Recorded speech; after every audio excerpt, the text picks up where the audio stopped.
Jay, that's strangely close to Daniel Jones from the Giants. Daniel, is that you?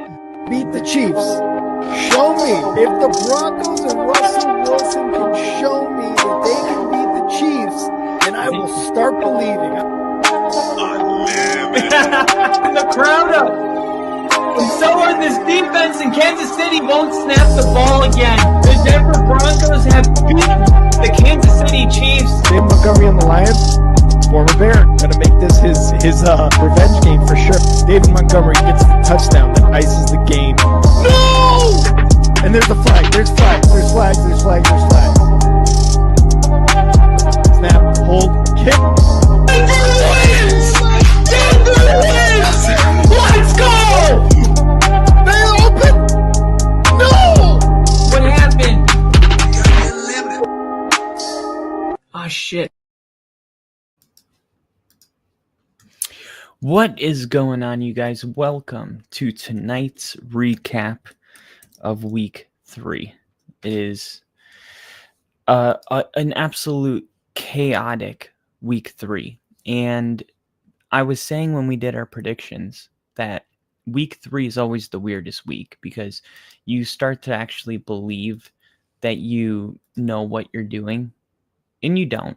You really don't. You don't really know what you're getting into. And man, this was another one of those weeks. And I'll just say right off the bat, the most shocking is going to be the Carolina Panthers game. By far. Okay? Look at this. This was what it looked like going into the Carolina Panthers game. Nobody, and I mean nobody, believed that the Carolina Panthers actually had an opportunity to win this game. And maybe there was a couple people out there that were optimistic, but let's be real.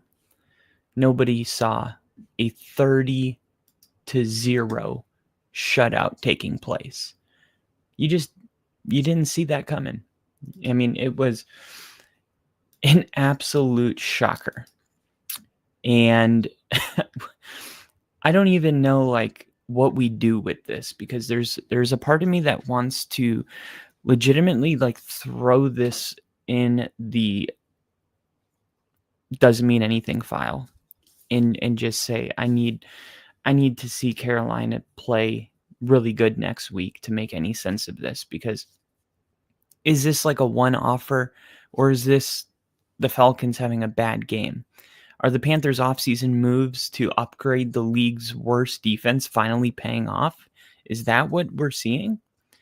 It helped that Bryce Young didn't have any turnovers in the first half. In his first 2 games, he had 4 turnovers. And it also helps when you're not playing from behind. And it also helped that Atlanta missed 2 field goals early in the game, and then special teams controlled the field position. That being said, the Carolina Panthers defense made plays. There was a pick 6 in this game by Smith Wade. Mike Jackson had a pick. Christian Roosboom was everywhere. The bottom line is, I'm not saying I'm going to overreact to this, but I will say that this is not the NFL's worst defense anymore. That I'm officially ready to jump on the jump off the ledge and say that. But yeah, man, what is wrong with what was supposed to be this high-powered Falcons offense? Well, it's kind of normal, right? When you start to trust them, they disappoint you. They do. And this is exactly what we've become, accustomed to. The Falcons, they had a goal of being the best offense in the league this season. I know there's a lot of people out there that had Bijan Robinson starting today. They have not been close to the best offense in the NFL. Now, think about this. Atlanta touchdown in its past 2 games. only 1 touchdown. Michael Penix Jr., he had the worst outing of his career today. Plays seem to be getting into, I don't know if it's him getting the plays late or if he's having a hard time getting out of the huddle, but plays seem to be good. The play clock seems to be going down 2-1, got to call a timeout, take a penalty. Receivers are dropping the ball everywhere. The running game, which is like the bright spot, right, with Bijan Robinson. And Bijan, in his defense, like he had a decent game. But in this game, like the Carolina, once they got ahead, the Falcons were playing from behind, and Zach Robinson, as the offensive coordinator, he needs to figure out what exactly is not clicking with this offense before it's too late, because we saw Tampa Bay get another win today, and Falcons really believe that they were going to be a contender. And look, this was a game that everybody had Atlanta winning, and they were like the Atlanta Falcons. This was real analysts saying they might be the new 49ers. The Bijan Robinsons, the CMC, good quarterback play, great weapons. Their defense was starting to generate pressures. Their first round draft pick was having like the most pressures of any rookie week 1.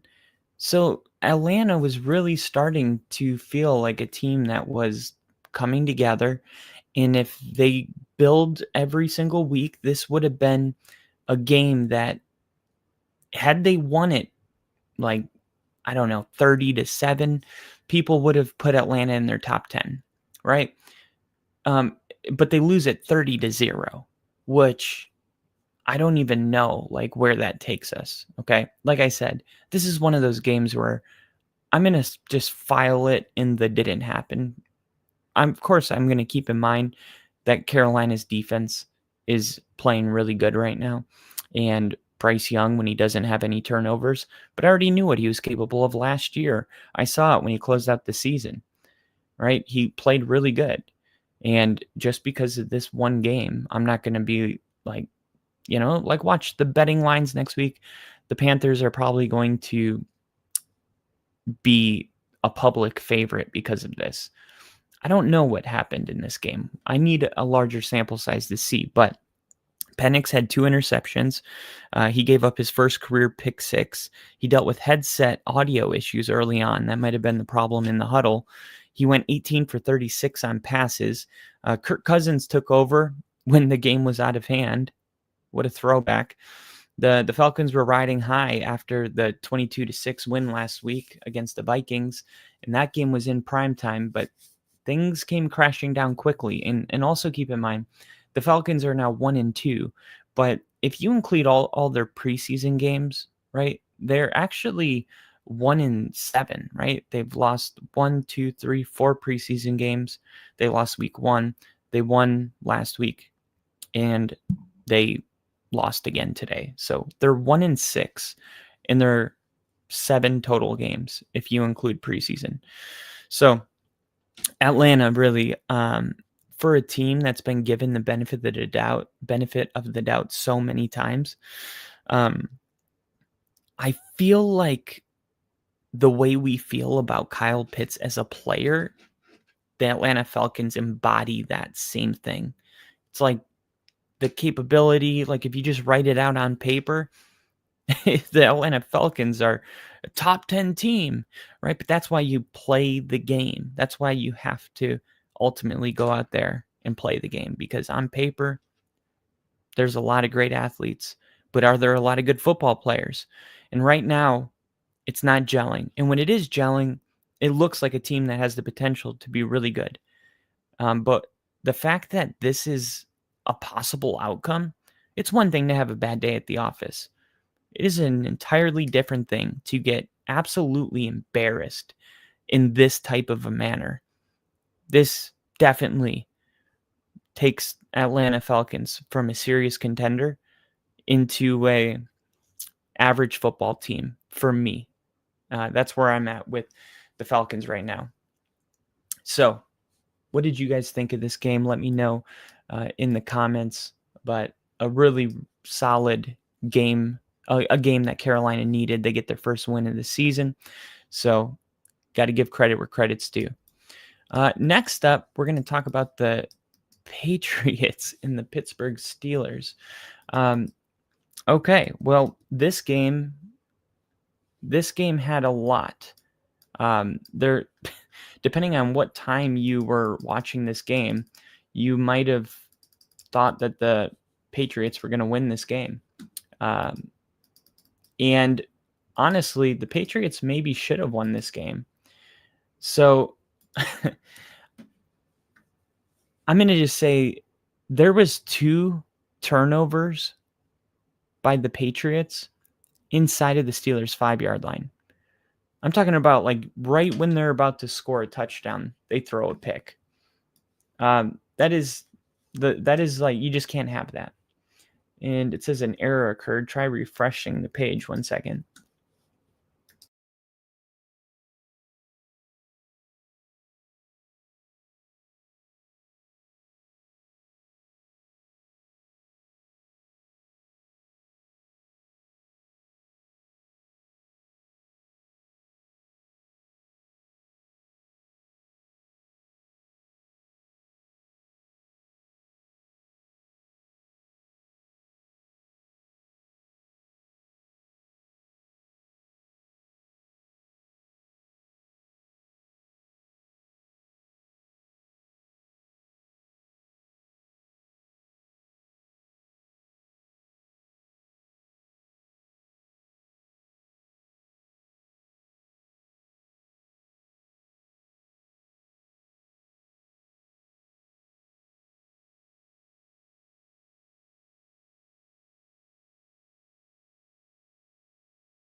All right. And we're back. Okay. And if you guys are watching this on my X, go over to the Only Football Podcast on X. And I'm going to put it up here because it seems to be that when I'm streaming from 2 places, FTBLONLYPODCAST. This is, it won't let me. This is not working when I try to stream from both. So the Only Football Podcast on YouTube, it's on Twitter or X. If you're watching on my Kyle Kitzman page, which I can see there's 2 people watching, go ahead and head over to the Only Football Podcast because I need to only do one. Otherwise, this whole thing gets screwed up. So I will see you guys hopefully over at the Only Football Podcast. Jump over there on YouTube, the Only Football Podcast, or I'll post a link. If you're watching this on X, on my profile right now, in 2 minutes, you're going to see a link to the Only Football Podcast. So just click that. Okay. I'll see you in a sec. All right.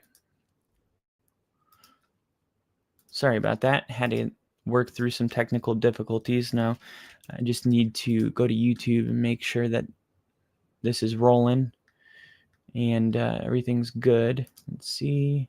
Yep. We got the recap. And all right, let me see, make sure it's up.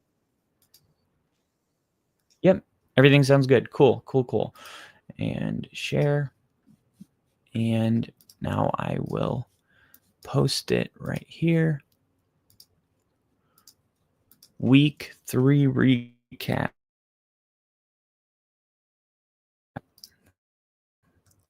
Jeez. I remember my first beer. Come on. Internet is killing me today. Week. The fuck? Did you quit dicking around? Come on. Week 3 recap. Control V. Boom. Okay. There. We got that taken care of. Now, the Pittsburgh Steelers game, which I'm going to get to in 1 second. First off, I got to say, this was kind of a big game, I felt like, because it was one that a lot of the bettors were coming in on New England for. And I thought, why is everybody betting on New England to win? I mean, I know the Steelers, like, they're not a perfect team by any means, but they won all these type of games last year. Now they have Aaron Rodgers, and they're going to start losing to the Patriots. I mean, everybody just swore that this was going to be a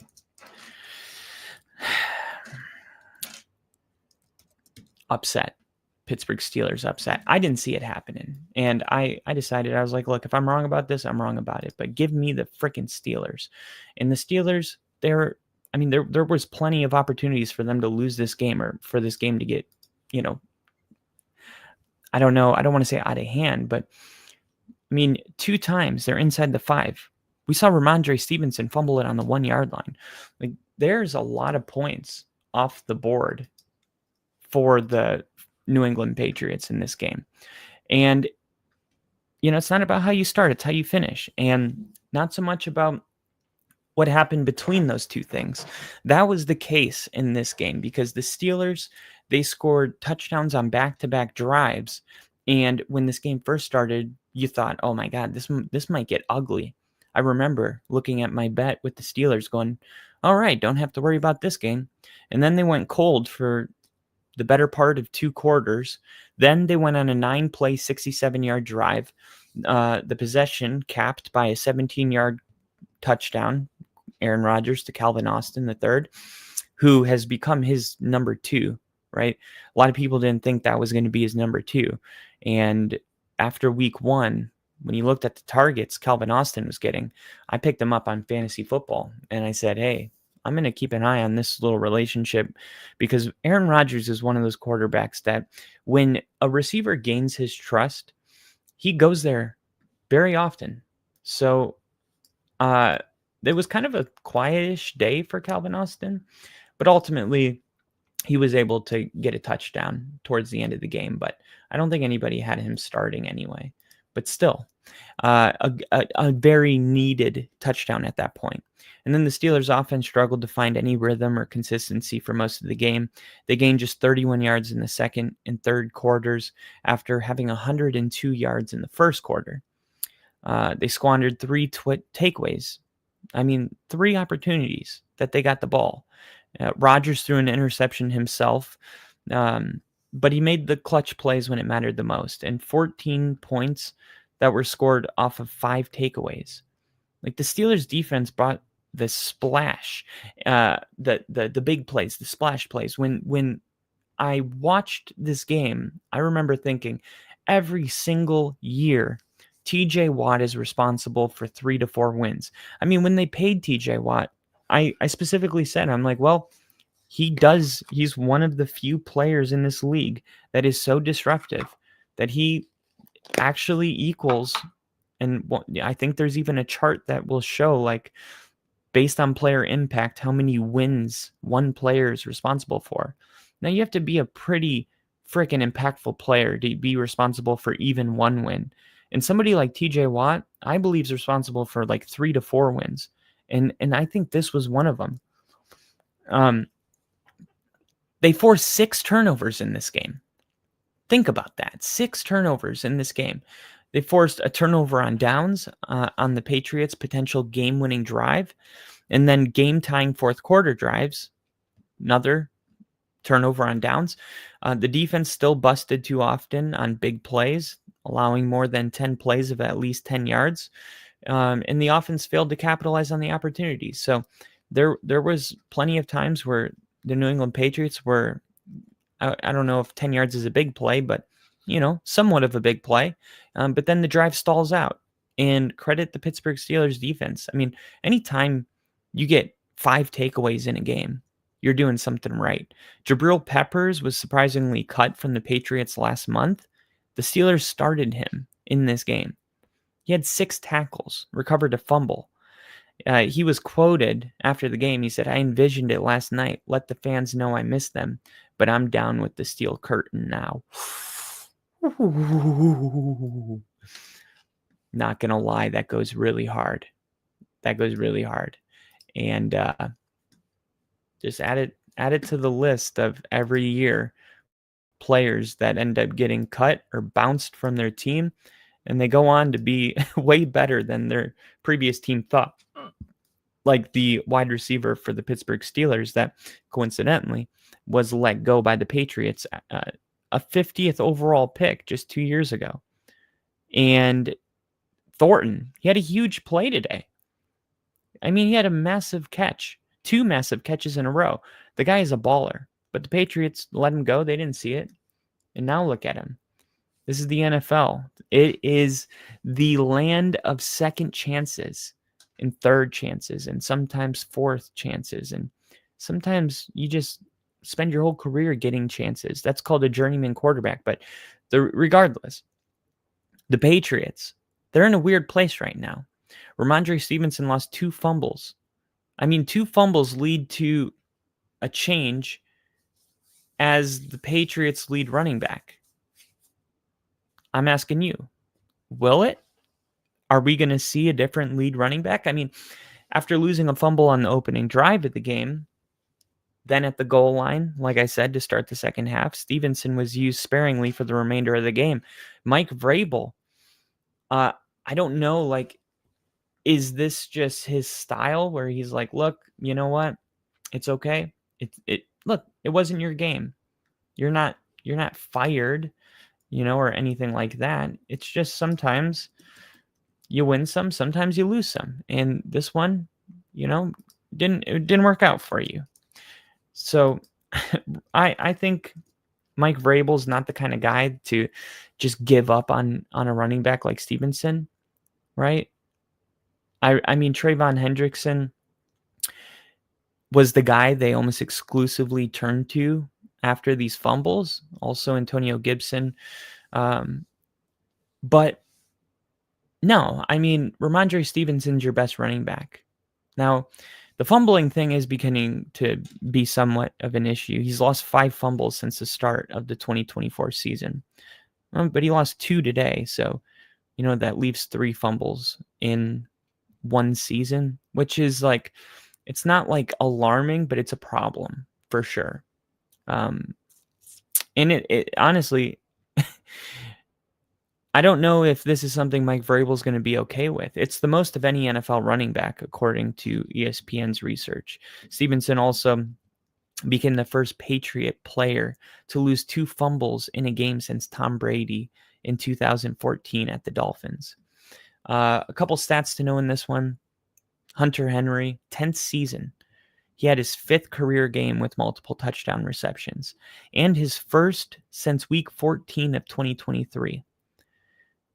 So 3 of Henry's multiple touchdown games have come against Pittsburgh. Isn't that weird? Let me say that one more time. Hunter Henry has 5 games in his career with multiple touchdowns, and 3 of them have been against the Steelers. They're not even division rivalries. It's crazy. Also, Henry moved into 3rd place on the Patriots' all-time list for receptions for a tight end. That's insane, right? He hasn't been there that long to me, but he's already in 3rd place all time. That's craziness. Best quote from the locker room. I could have given him a different ball flight in the back corner of the end zone for a touchdown. Drake May said of his late second interception in the second quarter, intended for Kayshon Boutte, that was tipped by Steelers defensive tackle Cameron Hayward for an interception. The Patriots were amid a 17-play, 94-yard drive that lasted 7 minutes. I could have given him a different ball flight in the back corner of the end zone. So, man, a tough one, a tough loss for the Patriots. But I think the Patriots, they have a couple issues that fundamentally they need to figure out. All right, here's one of the things I wanted to show.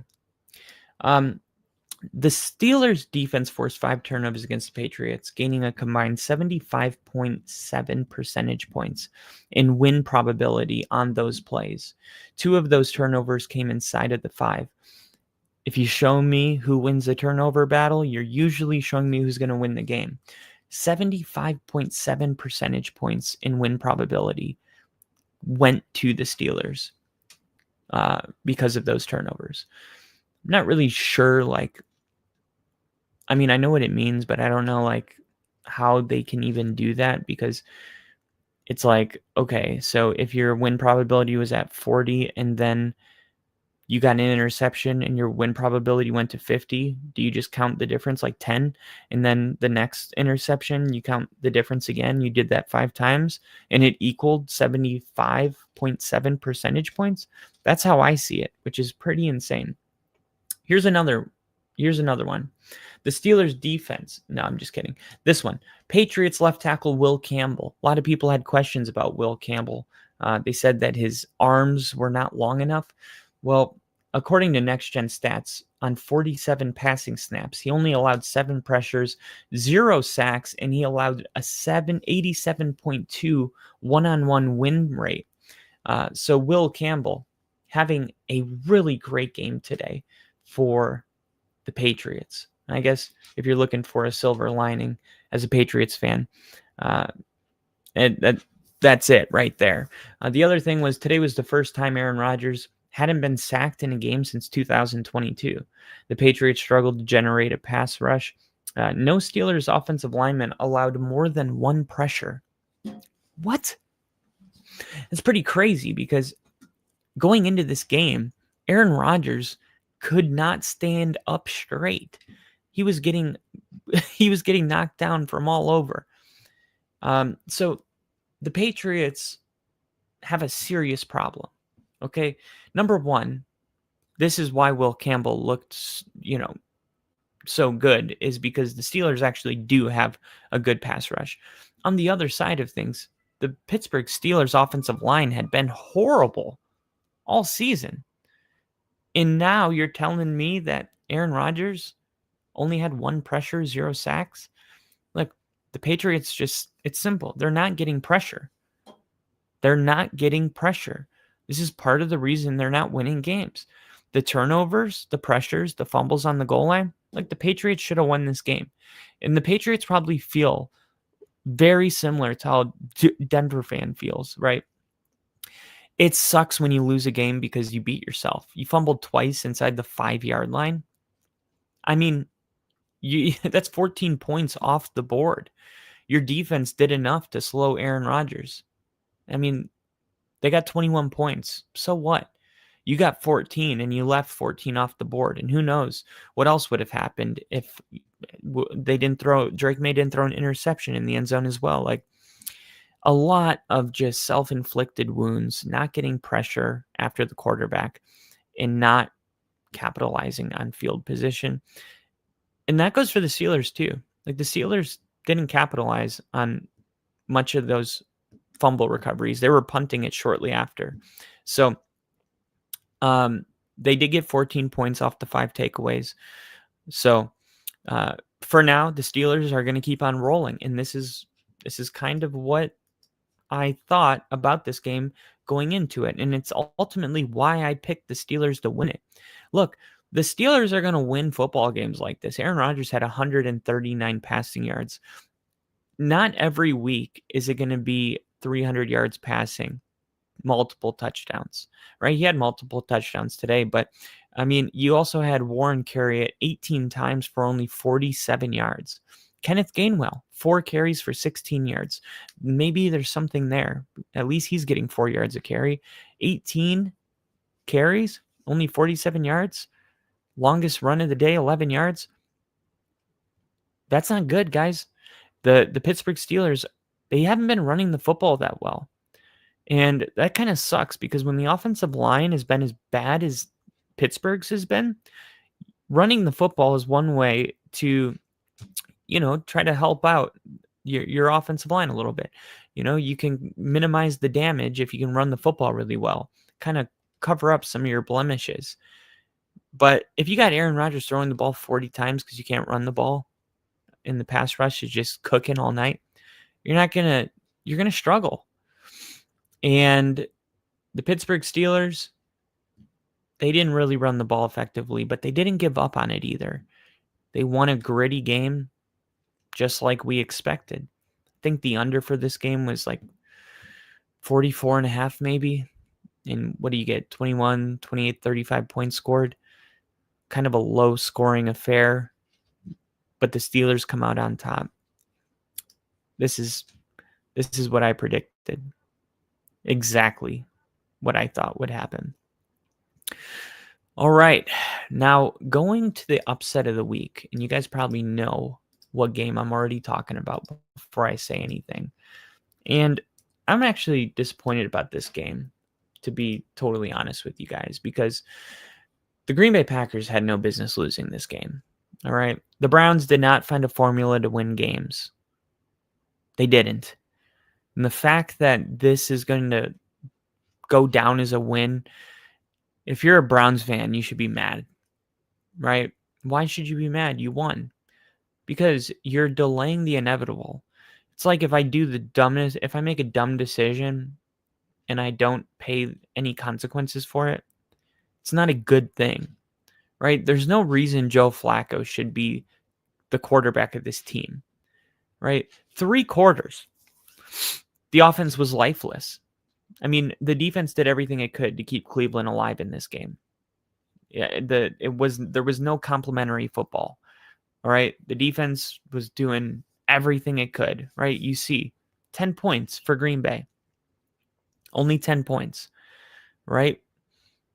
And then when the offense did find, if you want to say rhythm, it wasn't really rhythm. There was an interception that went back to the 5-yard line, and the Browns were able to score.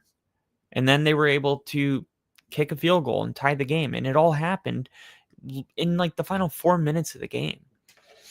And it sucks because when there was 4 minutes left and it was 10-0, I was thinking to myself, the Browns are going to have a top 5 pick next year because they're staring 0-3 in the face. They haven't scored any points in this game. And you're going to be in position to draft a quarterback because you're going to be a top 5 pick in a quarterback loaded draft class. But you don't even know if you need a quarterback because you haven't even evaluated the 2 quarterbacks you drafted in what will be the last draft class in Gabriel Davis and Shedeur Sanders. So how do you even know if you need one? He could be inside the building. Unless Cleveland drafted those guys just for like trade collateral, I have no idea at this point. The only thing I'm sure of is that the Cleveland Browns will not win a Super Bowl with Joe Flacco. And if you are in a season where you know the Super Bowl is off the table, if that's really the only thing that matters, then this season is your opportunity to figure out whether or not these other quarterbacks work, right? This is what it's about. You're experimenting, you're trying. And you only have 17 games before there's no way to know. And you wasted 3 of them now going with Joe Flacco. And it'd be one thing if he was like having, 400-yard games and it was like, dude, you just can't stop Flacco. It's like, that's not even what we're seeing. It's like, even if one of the rookies was starting right now, it would be time to try the other one. Like, let alone it being a 40-something-year-old quarterback that's starting over these rookies. I don't understand it. I really don't. Quinshon Judkins, he got his first start today. And actually in my fantasy football group chat, somebody was like, he's going to have a big game today. And I was like, oh, okay. He had a 38-yard run in the 4th quarter. That gives him 2 of the Browns' longest plays of the season. He finished with 94 yards and a touchdown on 18 carries. It was Judkins' second career game after a 2-month layoff as he went unsigned because of a legal issue. The best quote from the locker room, Joe Flacco. We talked about it all week, playing complementary football. And I don't think until you experience it, you truly understand what that could possibly mean. But today, I feel like we spoke it into existence. We came out with a win because of it. Bro, you didn't play complementary football. Your defense won you the football game. But, man, Green Bay, how concerning should the Packers be about their offensive struggles in this game? I mean, the Browns' defense is no joke. Cleveland came in with the number 1 overall defense, not scoring a touchdown until 3 minutes and 23 seconds left in the third quarter, and then turning the ball over late in the fourth quarter on a terrible interception by Jordan Love, who hadn't thrown a pick for the first 11 quarters of the season. Let's think about this. Green Bay, no touchdown until the third quarter, 3 minutes left. I mean, the interception Jordan Love threw was a terrible interception, and that's becoming like his signature thing. It's like he doesn't throw a ton of picks, but when he does, they are just disgusting interceptions. And the reason I think that's burned into my head is because of the 49ers NFC divisional round, where the Packers needed a field goal, and he just threw the worst interception to end the game. Jordan Love, to his credit, hadn't thrown an interception for the first 11 quarters of the season. So this was kind of weird, right? Even on the drive that put them in position to attempt a go-ahead field goal, ultimately it was blocked with 27 seconds left. Their best play was a 20-yard pass interference penalty. Plus, the Packers lost 2 starting offensive linemen. Right tackle Zach Tom after just 1 play, and then they lost Aaron Banks to a groin injury. So now you're seeing the offensive line, having some issues. Jayden Reed's already out. And this was the first game without Jayden Reed, who had been playing a significant role in the offense. And we didn't, if you're a Packer fan, you didn't like what you saw, right? Sample size is 1 game, but you're hoping you can get these linemen back, and you're hoping that some of these other receivers like Matthew Golden can step up. He had a big catch that I remember late in this game. I remember thinking, oh, there he is. I shouldn't be like, oh, there he is. It's a first-round wide receiver. Should be making plays the entire game. Rashawn Gary might be on his way to his first double-digit sack season, though. He was their first rounder in 2019. He sacked Joe Flacco twice, bringing his 3-game total to 4.5. Of course, the addition of Micah Parsons is helping Rashawn Gary perhaps more than anyone. But best quote from the locker room was Micah Parsons. Speaking of Micah Parsons, he said, sometimes, just like today, you shit the bed. That's just the reality of it. It happens to the best teams. Even the best Super Bowl champs make mistakes. They pay for it early. You go back to the history of champions and who they played and games they should have won. It's just that competitive. I agree with Micah Parsons 100%. I'm not worried about the Packers. Like, was this a shit the bed game? Yeah, absolutely. And way to just call it what it is, right? You don't want to sulk in it to the point where you overanalyze it, start doubting yourself for no reason. This was always going to be a take the Cleveland with the points type of a game. Green Bay, back-to-back really tough games, right? Playing the Philadelphia Eagles. Then you had the Commanders. These are not the Commanders, or not the Eagles. Who did the Packers play week 1? The Lions, right? And they absolutely destroyed the Lions. And the Lions would go on to destroy the Bears in week 2. So that told us that the Lions aren't like a bad team now, when there were questions about the Lions because of the coaches. But Green Bay kind of goes from those 2 really tough, dominating games to going into Cleveland. And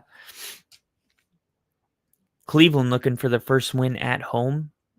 This was always a good spot for Cleveland to be.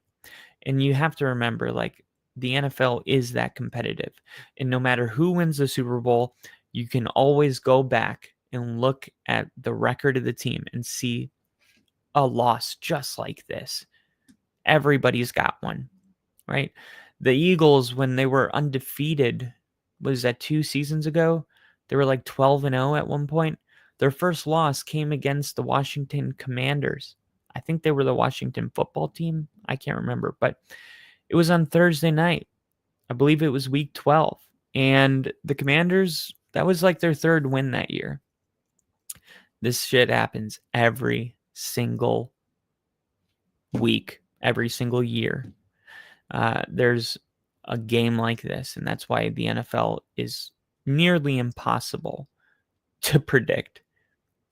You need to get a little lucky. Anybody that turned in their bet slip with Cleveland winning this outright, that's pretty bold. I'm not going to say they got lucky, but if they got the other 16 games right with this, they got lucky.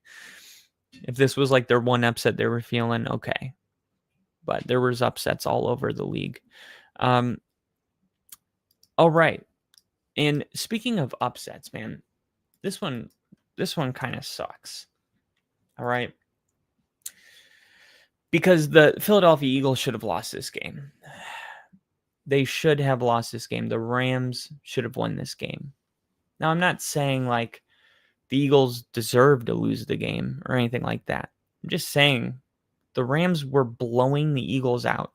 And I swear, like, this is another game where I said Eagles are going to come back and win. Because I've seen it so many times. So many times. The one play that was like actually horseshit for the Eagles. Let's just get this out of the way right away from the beginning.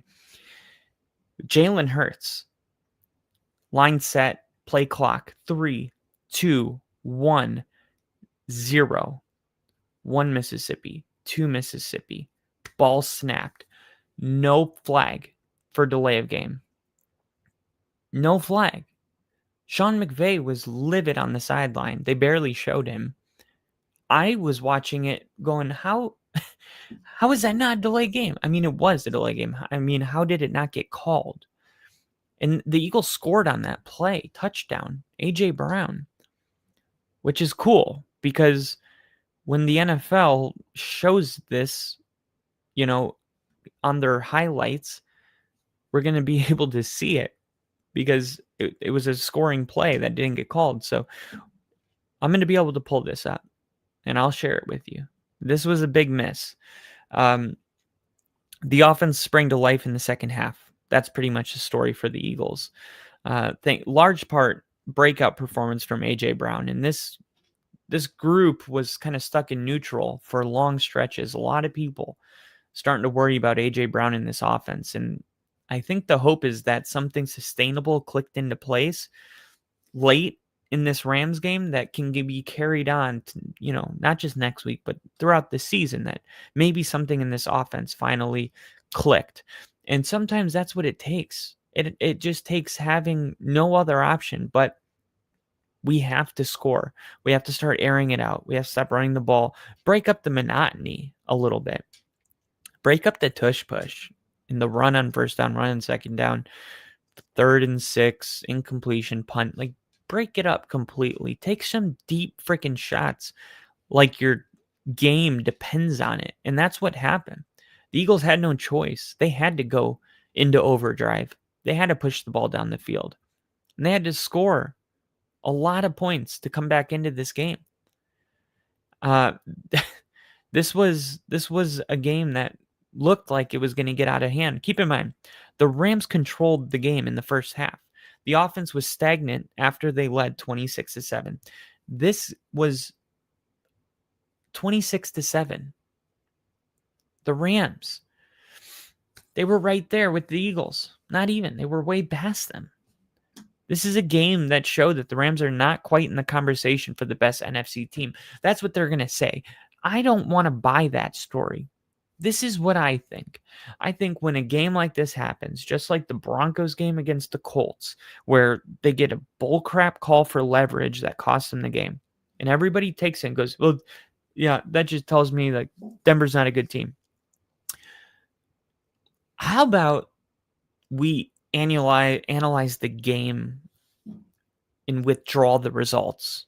I feel like we'll get a much better picture, because the Rams, coming away from this game thinking the Rams are not quite in the conversation for the best in the NFC, how could you come away from that thinking this? They led 26-7 against the Super Bowl winning Eagles, undefeated, in Philadelphia. The Rams were smoking them. Yes, is it bad that they let the Eagles come back in this game and steal it? Absolutely. I'm more interested in the fact that the Rams dominated the Eagles in this game, because it told me what I actually thought about the Rams. And what I thought about the Rams going into this year was that they were a legitimate contender in the NFC. And I did not come away from this game thinking they're not. I come away from thinking the Rams need a fix and learn how to close and clean some stuff up. But they're there. That's why they exposed the Eagles in the first half. Now, entering the game, teams trailing by 19 or more points in the past 2 seasons, including the playoffs, were only 2 and 193. So after the Rams went up 26-7 in the third quarter, they didn't score any more points for the rest of the game. This is exactly what happened in the Colts game for Denver, right?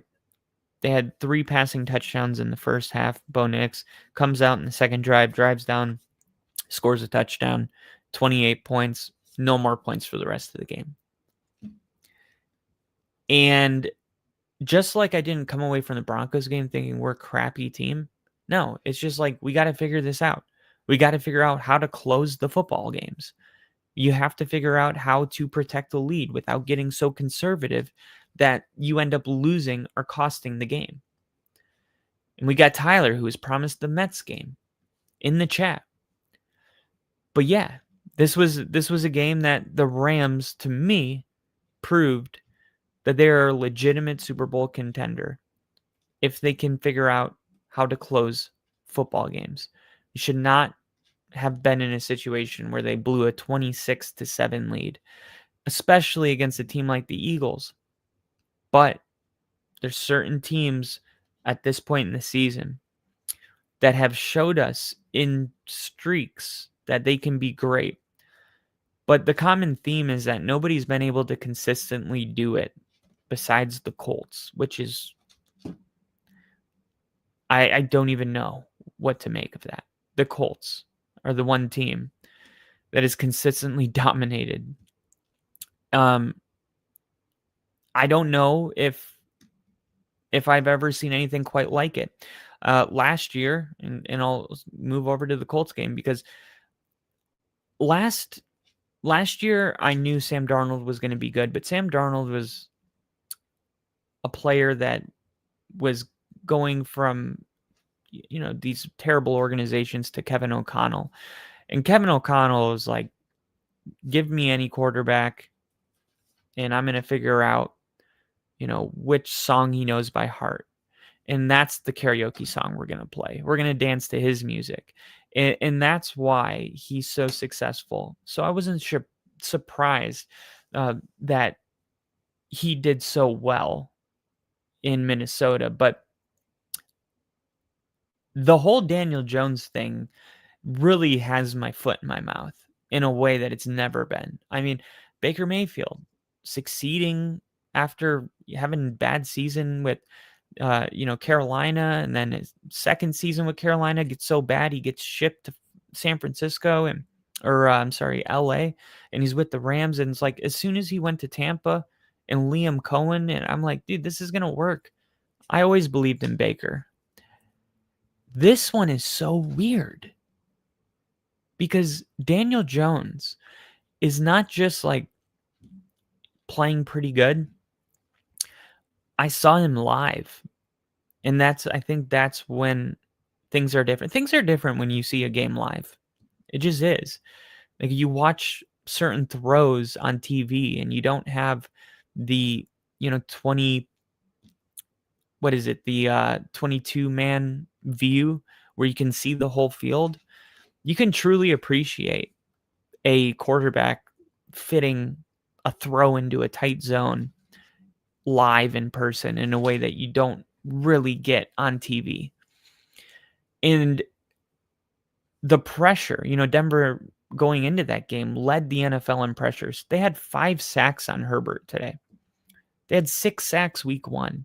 I mean, that's almost like 13 sacks in 2 weeks. That's insane. Absolutely insane. We sacked Daniel Jones 1 time. And it wasn't because Daniel Jones was unsackable or we couldn't get pressure. Let me put it that way. We got pressure. Daniel Jones got the ball out of his hand in 1.5 or less. And the throws he was making was, a lot of times, it was perfect coverage. And it's like, you can't play better defense than that. You can't even be mad at the defense. Daniel Jones just made the perfect throw and he beat the rush. But he did it over and over and over and over and over and over and over. And he just did it over and over. And you're just like, okay. It's like the scene in Fever Pitch where he's like, you know why I love baseball? Because, in other parts of life, you can fake it. Like you could be a teacher. You could fake being, a good teacher. You can kind of fake it, fake it till you make it. He goes, not in baseball. Baseball's simple. You can hit it. You can either hit a curveball or you can't. In like, when it comes to quarterbacks, like having a lucky outing or like a lucky day, which isn't something I particularly believe in general, or a lucky throw is more like it. But you can't get lucky against an elite defense over and over and over and over and over and over. And now it's like, what happened to Daniel Jones? I mean, he is playing like a legitimate MVP. I mean, this was a joke a couple weeks ago. And then it was like even funnier after they beat Denver because of the penalty. I need to stop saying it that way because it wasn't just the penalty. Daniel Jones was amazing in that game. He threw for 316 yards. He was able to throw it on Surtain a couple times. Like, he was incredible. But this game too, this was my like Indianapolis Colts coming back down to earth. Tennessee gets their first win. I felt very confident that this was a bad spot for the Colts after kind of like being a mile high. And then now they have to like go play the lowly Titans. It's the same reason I felt not great about the Green Bay Packers. And it's the reason I had the Jets winning against the Tampa Bay Bucks, which nearly happened.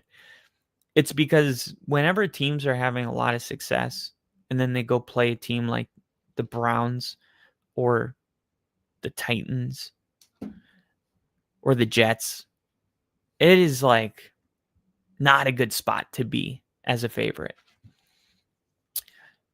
But Daniel Jones was the only guy out of all 3 of those teams that I just named that it did not matter at all. What, this is a spot in the schedule where you're supposed to catch us with our pants down. How about another 40 burger on you? How about we become the first team? Look, Peyton Manning has never done what Daniel Jones has done. Now, I want you to think about this. Peyton Manning has never scored the amount of points for the Colts in the first 3 weeks of the season that Daniel Jones has scored. Daniel Jones is making history in a city where there's a 20-foot statue of number 18 outside. And now he's doing things that guy hasn't done. How is he doing it? Well, the turnover margin for one. The Colts are one of the 4 teams left that haven't committed a turnover. And that keeps drives alive when you're not shooting yourself in the foot. Daniel Jones spreading the ball around, that's what's really impressive. He doesn't have like one guy. It's everybody. And man, the rookie Tyler Warren, dude, this guy is incredible. And all of a sudden, you're looking at this team, meanwhile, Jonathan Taylor continues to roll. He's leading the NFL in rushing. He's got 3 touchdowns now in like back-to-back weeks. But like, you look at this team and you're like, okay, they got a really good offensive line. They spent like 3 of their 5 starters are first-round picks. They got Ali Cox. They got Michael Pittman Jr., who's like turning into the Terry McLaurin of the AFC. Just underappreciated, but very consistent. I don't know why Michael Pittman doesn't get more love. So you got 2 good receivers.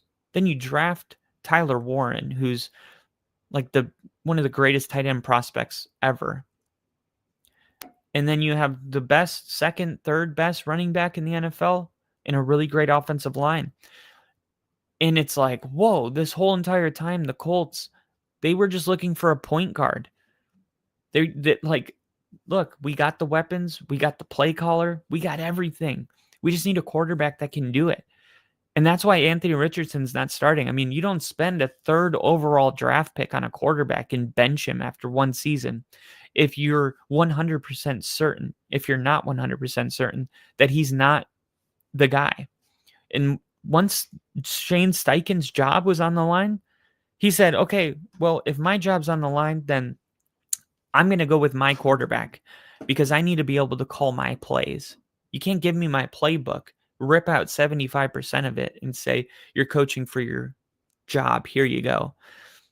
And that's why he decided to go with Daniel Jones. And Daniel Jones is the point guard that the Colts needed this entire time. And Jonathan Taylor's like, he's on a tear. I mean, he's looking like, if he's not the favorite to win Offensive Player of the Year, take the odds right now. And actually, as I'm speaking, I'm gonna bet on it right now because that's gonna hit. I don't know if he's gonna be the favorite already,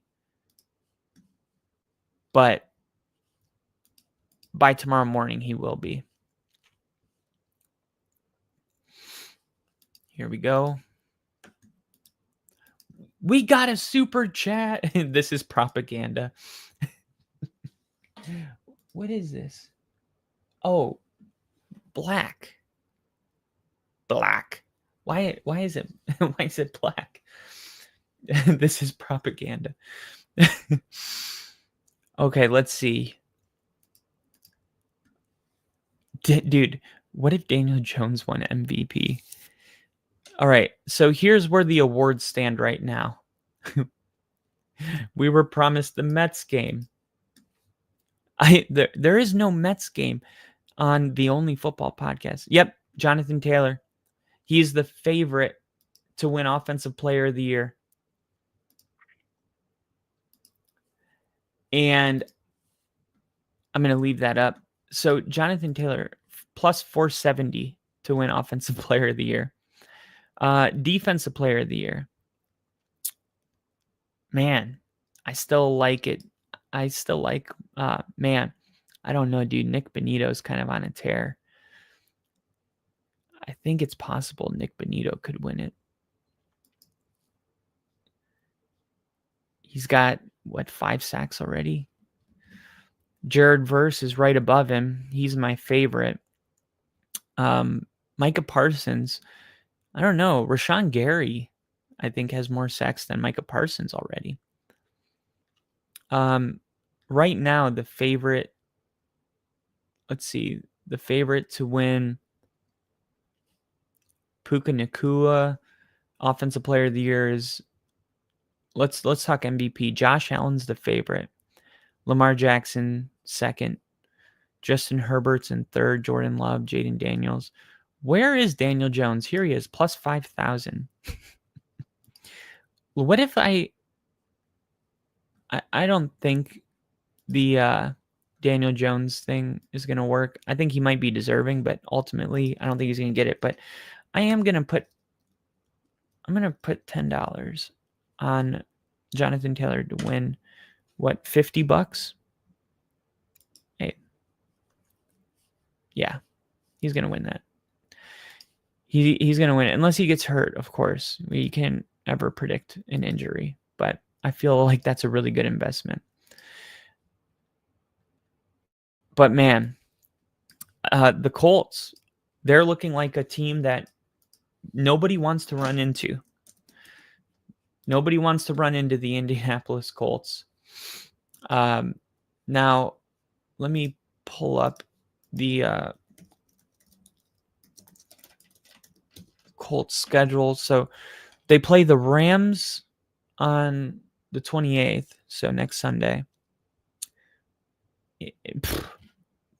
I can tell you right now, this is my don't touch it next week, because the Rams were up 26-6 against the Eagles and somehow collapsed. The Rams are going to be pissed off at home. And the Colts, I'm just tired of betting against the Colts. I am not touching this game. But I wonder what the early lines look like. So this is actually why I like doing this, is because the early lines is where it's at, man.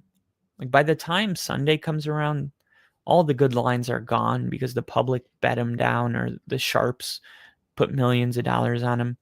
So with everything that we know about what happened today, okay, let's look at these lines, right? This is Thursday night, Seattle and Arizona.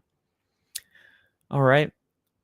Arizona played a really close game today against the 49ers. 49ers got the win 16-15. Ricky Pearsall, a monster game. I'm going to go Seattle plus 5.5.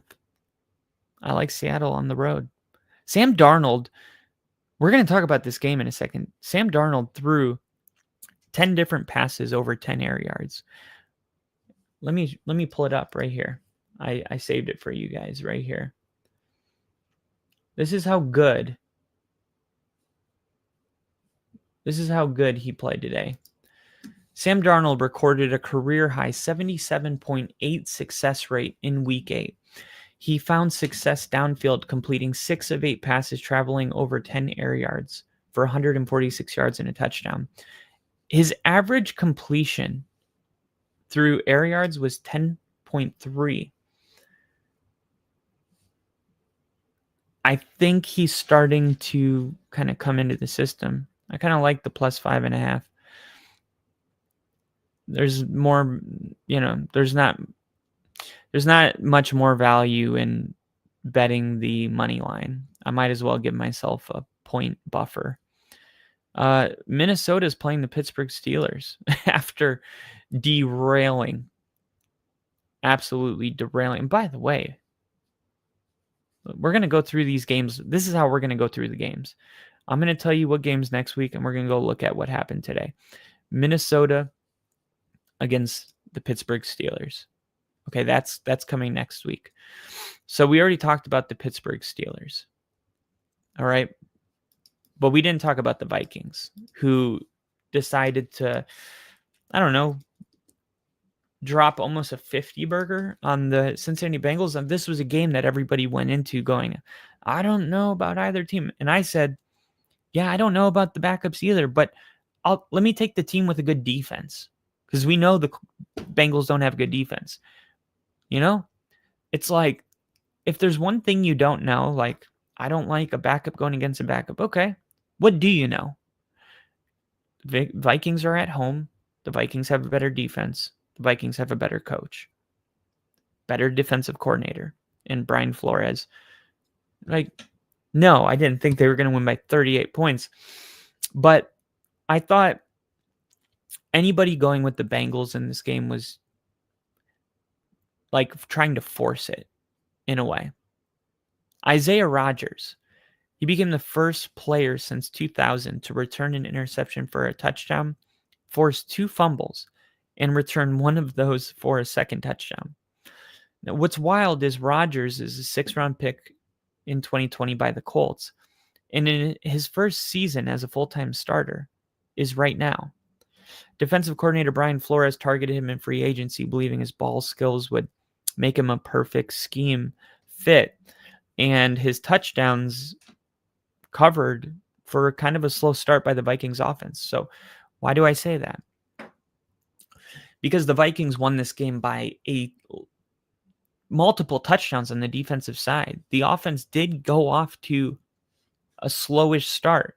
I mean, Carson Wentz played a good game. He had a good opening drive, capped by a 12-yard touchdown to tight end Josh Oliver. But then the offense bogged down for the rest of the first half. He caught fire late in the second quarter, led the Vikings to score on 5 of his final 6 possessions. So, yeah, he's scored on the opening possession. Offense cooled down. Right before the first half ended, he got another touchdown drive. And then, including that one, he scored on 5 of his final 6 possessions. So, a couple things. One, he showed more than enough competence to reassure the Vikings that he can make at least 1 and probably 2 starts before J.J. McCarthy returns from an ankle injury. Here's the thing. J.J. McCarthy played 8 quarters, and he looked good in 1 of them. And it was the 4th quarter in the Bears Monday Night Football game. If Carson Wentz is going to go out there and score on 6 of 7 possessions, what if he does that next week? And if he does it the week after, how do you give J.J. McCarthy his job back? How do you justify that to the fans?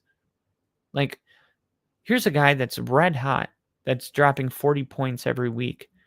We're going to go back to the rookie that gave us 7 scoreless quarters with 1 good quarter. I don't know if you can do it, but I also don't know if Carson Wentz is going to be that good. You got to keep the context in mind and not let it slip away. They had 1 good opening drive, and they were able to score another before the end of the half. That's 14 points. They had 2 touchdowns on the defense, and then the game just got out of hand. All right, when a game gets out of hand, it's like that's not going to happen next week. Okay, defense starts playing sloppy. It's like Denver. They gave up 70 points to the freaking Dolphins. From that game after to the rest of the season, they were top 5 in points allowed per game. Like, it would have been so dumb to be like, well, they gave up 70 against the Dolphins. They're probably going to give up, 50 to, the Bears who they played the week after. No, it's just not how the NFL works. And that's why the public always, bets like money's going to start pouring in on the Vikings. Right now, the line is at -1.5. The Vikings are the favorite. Okay. This is a Sunday morning game in Germany. I'm assuming Germany because it's at 8:30 in the morning. The Vikings traveling, Steelers traveling, Steelers coming off a win, Vikings coming off a win. To me, this is just another don't touch it. But at -1.5, I'm going to wait. I'm going to see what the public does with this line. Because if money starts pouring in on the Vikings, the Steelers could end up being a 3-point underdog in this game. I would much rather take the Steelers +3 than jump early on a 1.5 line that I didn't have to. Because no matter what happens to this line, whether it doesn't move or it does move, I have nothing to lose because it can't get bet any down. It's 1.5. What's it going to do? Go to 1? So not really big into that one. The Philadelphia Eagles are playing at Tampa Bay. Now, this is going to be a good game. Tampa Bay is +3, and Tampa Bay's at home in this game. Man, it's a lot of tough ones. Holy crap. The Saints are 16.5-point underdogs against the Bills. Wow. I think I have to take the 16.5. I mean, I know they lost by a large margin today, but this is another one of those where like people just get carried away. Like the Saints' first two they're 0-3, but their first two losses, they lost by one score in both of them. And they finally get blown out today. That doesn't mean it's going to happen next week. 17 points? That's a big win. It's almost too big to touch. I don't like that either. Not loving these games so far. There's no value in picking the Bills at minus 2,000, and I'm not picking them to win by 17 or more. It's ridiculous. It's the NFL. The Cleveland Browns at Detroit Lions. Now, Cleveland's 8.5-point underdogs.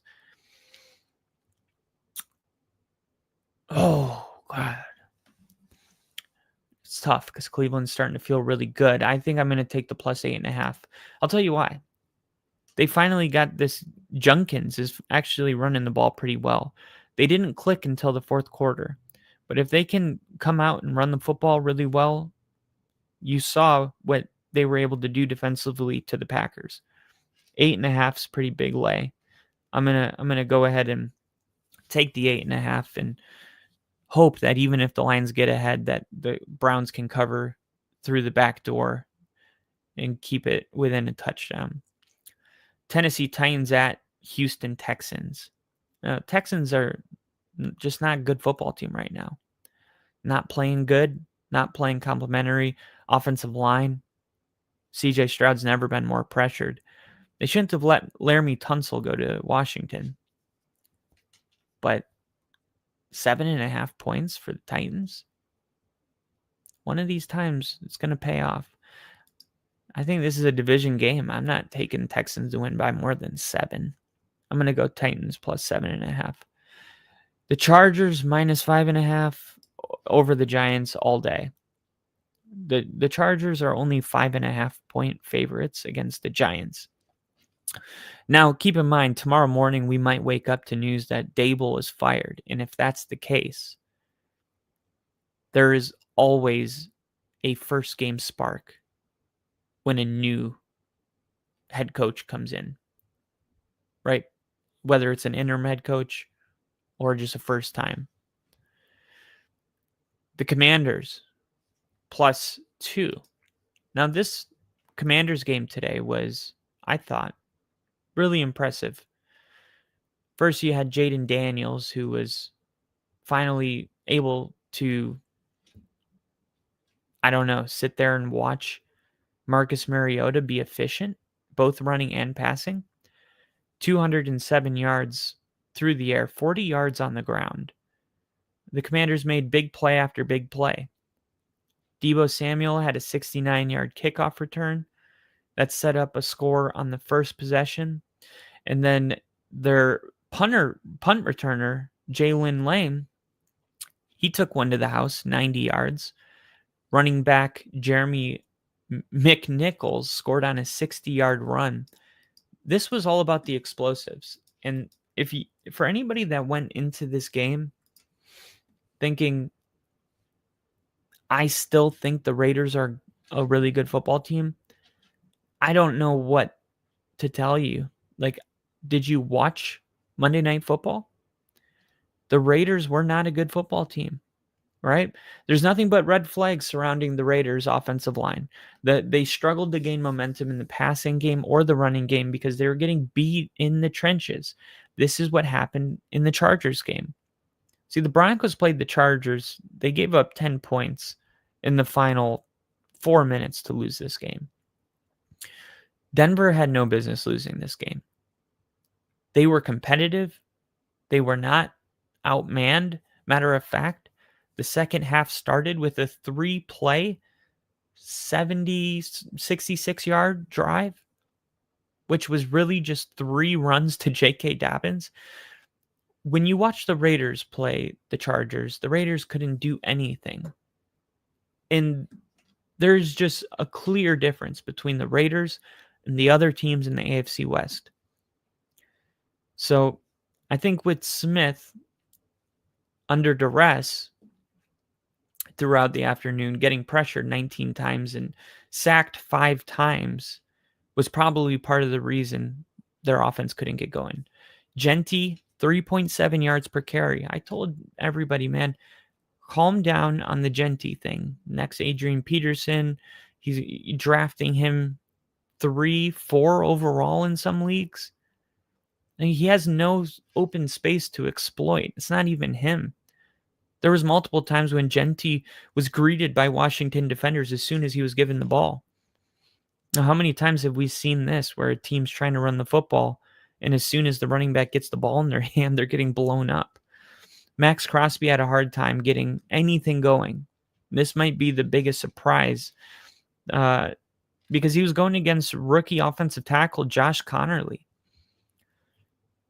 The Raiders had a sack in 11 matchups against the first-round pick, but then the sack came late in the fourth quarter when the game was out of reach. So this was a game that the Raiders, no doubt, went into the locker room and said, all right, let's just move past this and not let it define our season. Okay? We came in here on a short night. Look, and I said this in my fantasy group chat. There was somebody saying, I like the Raiders this week. They take the points. I'm like, the Raiders are in a terrible spot. Right? First off, they looked like crap. Second off, they're on a short week. Third off, the Commanders are on extra rest. Fourth off, the Commanders are coming off a bad loss against the Green Bay Packers after losing, a terrible game. So this was a get-right game for the Commanders, and I guess the only downside to it is that they had to do it without Jaden Daniels. Now, we talked about Seattle in their blowout win, all right? Now, did they look as good as... Were they really as good as they looked in their blowout win? One of the Seahawks' most dominant performances in recent memory came against a team that arrived in Seattle with an 0-2 record. A rookie head coach, a second-year quarterback who nobody really believes in, let's be honest, in Spencer Riddler, a banged-up offensive line. Right? This is how Seattle got their most dominant performance in recent memory. Then again, though, the Saints had a chance to win or tie on their last possession losses to Arizona and San Francisco. And this is what I was trying to remind people, especially when I see the 17.5 point spread with the friggin' Saints and Bills next week. Saints played those other two guys' games really close, right? This one just got away from them. I mean, either way, in all three phases, it was a whooping by Seattle. And it was so much so that the team was pretty much pulling all of its starters early in the fourth quarter. It'll help with an NFC West game at Arizona in 4 days. Get that extra rest. Among the reasons, though, the Seahawks saw Sam Darnold as a good fit in Clint Kubiak's offense is that the quarterback's ability to throw on the run during designed rollouts. And he showed that skill all offseason. Last week in Pittsburgh on a pivotal fourth down, he did it again on his first touchdown today, throwing on the money to JSN while rolling to his left. Darnold threw another touchdown and completed 14 of 18 for 218 yards in 3 quarters before giving the keys to Drew Lock. You like what I did there? But yeah, the Saints had 11 penalties in this game. They're now averaging 10.3 penalties per game, which is it is a symptom of a bigger issue. Unfortunately, it's under a brand new head coach. And although Kellen Moore tried to find ways to fix this issue after week 1, including bringing officials to practice, the fact that it only got worse is a troubling sign of the state of this team. And I think that's probably why some people feel confident laying the 16.5 points with Buffalo beating the Saints next week. All right. Well, that is going to be the first half of my week 3 recap. tomorrow you can catch the second half of it. I'm going to talk Bears, Cowboys. I'm going to talk about the Cardinals and Niners. I'm going to talk Broncos, Chargers, Giants, and Kansas City. And we're also going to talk fantasy football, kind of break that segment into fantasy football relevance, betting relevance, full-on recap, and then just news around the league, injuries, firings, Brian Dable, maybe, new head coach, or I'm sorry, new quarterback starts, maybe Jackson Dart, maybe Shedeur Sanders, probably not because they got the win. But yeah, all of that's going to be covered tomorrow in a loaded episode. It's been a long day of football. We've been streaming for like 20 hours? I don't know. But if you guys enjoyed this, give it a like, give it a thumbs up, and then make sure to stop in tomorrow for a much more in-depth recap. We'll take a look at how the NFL looks as a whole after week 3. See you guys.